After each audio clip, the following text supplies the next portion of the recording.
निलेश राणे किशोरी पेडणेकर यांच्या विरोधात कोर्टात जाणार आहेत। शपथपत्रात पेडणेकर यांनी गुन्ह्यांबाबतची माहिती लपवल्याचा सोमय्यांनी आरोप केला होता आणि आता त्यावरून निलेश राणेंनी प्रतिक्रिया दिली आहे। नियमानुसार किशोरी पेडणेकर माहिती लपवू शकत नाही। आम्ही या विषयाचा पाठलाग सर्वोच्च न्यायालयापर्यंत जाऊन करू असं आमदार निलेश राणे यांनी म्हटलंय।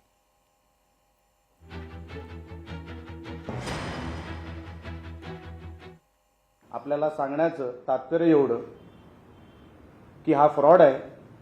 किशोरीताईंनी कोविडच्या काळामध्ये जे जे काय केलं, किशोरीताई यांना आम्ही विनंतीच करणार आहोत, तुम्हीच काहीतरी माणुसकी ठेवून आपण ह्या प्रक्रियेतून स्वतःच बाहेर व्हावं। आम्हाला वरळीकरांना संकटात टाकायचं नाही। परत 6 महिन्यानंतर निवडणूक घेऊन आपण आत्ताच ह्या विषयाचा खुलासा करावा आणि आम्ही तर सुप्रीम कोर्टापर्यंत जाणार आहोत। लोकशाही मराठी ऐका, पहा, जागरूक रहा।